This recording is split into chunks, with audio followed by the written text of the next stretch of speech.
Okay, everybody, we are on to part 2 of the sculpture project.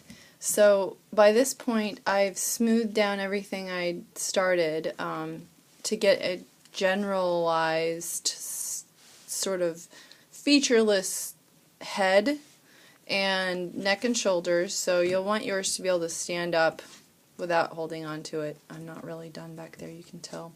You won't want any foil showing. You want it to stand up. So I'm not quite there yet, but don't need to be because I'm going to be working on adding the major features. So you'll want to think about, now everybody's head is shaped differently. What kind of a person are you making? It may come to you as you work. You may not want to have, you may want to do someone who doesn't have such a prominent jaw.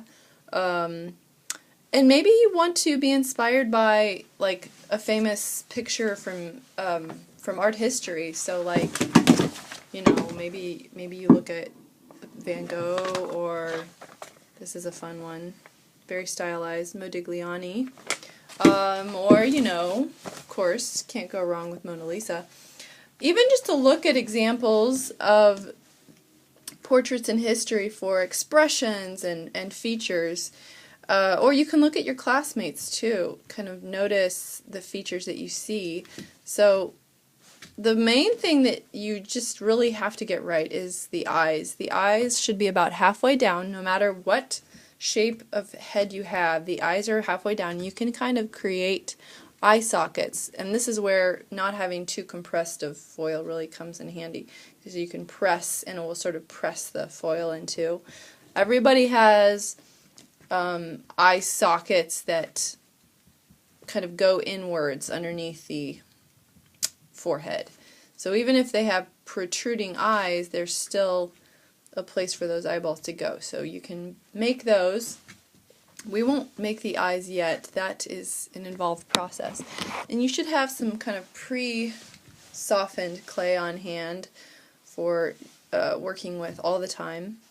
So I'm going to, once I've got those eye sockets where I want them, starting to see a bit of a face here, the next thing I want to do is figure out where the nose is going and how big to make it. So I want to start with a little more clay than I think I need, because I'll form it into the face. And for this you need to make something that is tapered on the top, you know, and then sort of coming out almost a triangular shape.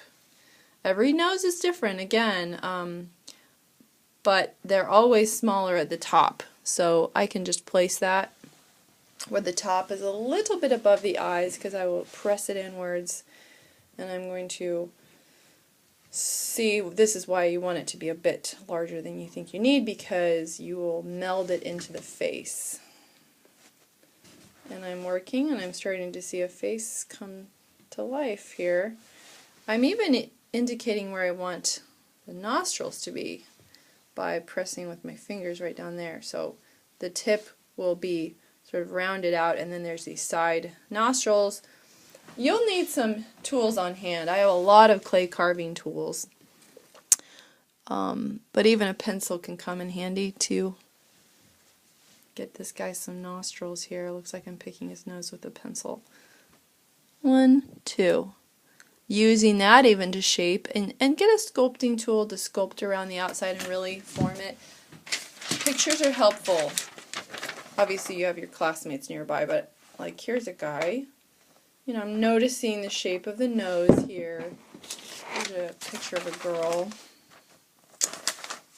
These nose shapes. There's a definite, you know, general nose shape that you can get right and then work with that. Some people's noses are really prominent and rounded, and some are small and upturned. You know, the personality changes dramatically depending on what I do with the nose. I just love to mess around with it and see what happens. Do I want a very, ooh, that guy makes him look older instantly. Also, he has a large jaw, so he looks kind of old. And people with large jaws often have large noses, so I'm trying to see what personality is coming through here. It's fun. And as I work, I can also start forming the other parts of the head a little bit. Like, I can get this eyebrow, these eyebrows in here.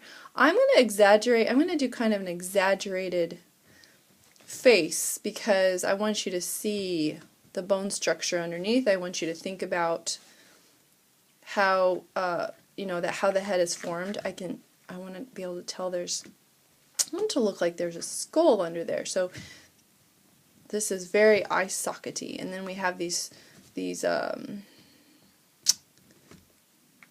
cheekbones.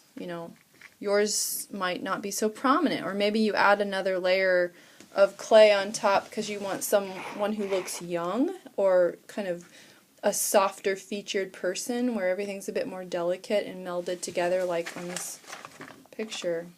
Nothing is very protruding, but you kind of need to know where everything is, and that's why like an older person's face is a really good study for the bone structure, because the older a person gets, the more thinned out their skin becomes, and so the more the more the underlying bone structure shows. Also, cartilage continues to grow as you get older, which is so weird, but that's why noses and ears just are really bigger on older people. So you have that to look forward to.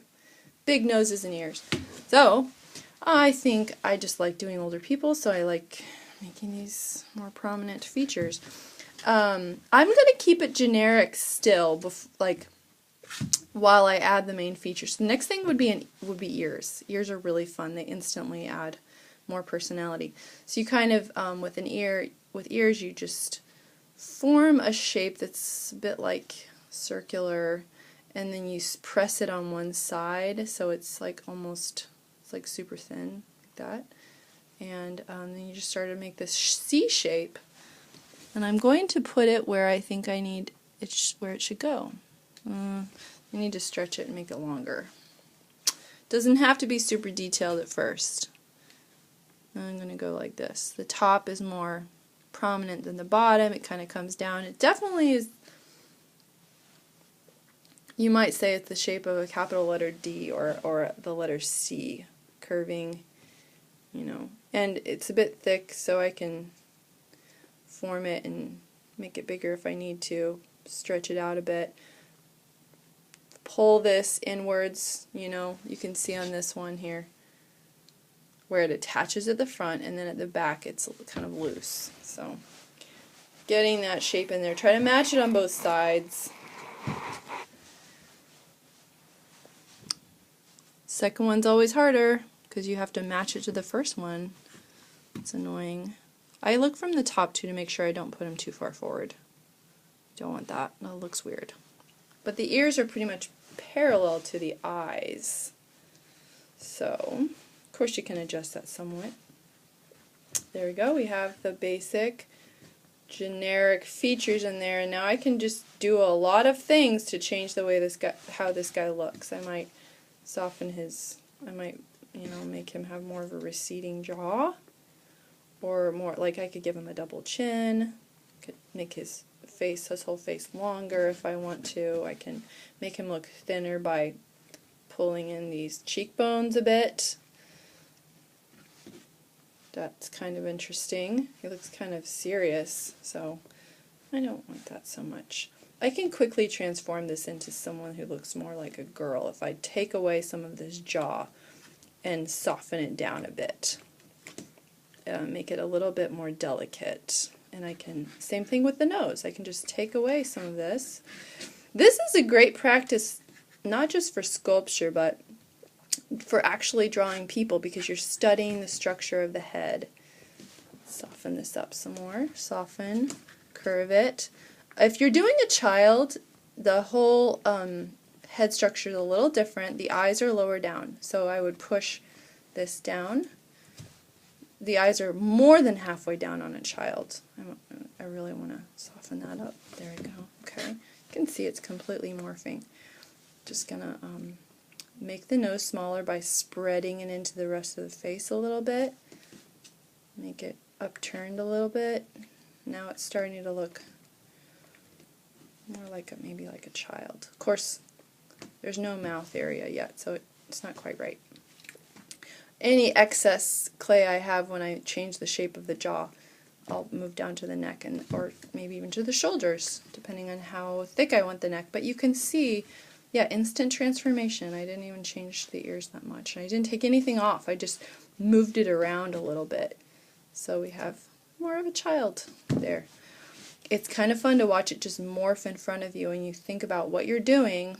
You can start to understand how the face is structured, how the bones are structured, how expressions are formed, how there's a layer of muscle that controls expressions, and then there's fat and skin on top of that. So those are all factors into creating everybody's totally unique look and expressions. So I think that will do it for part 2.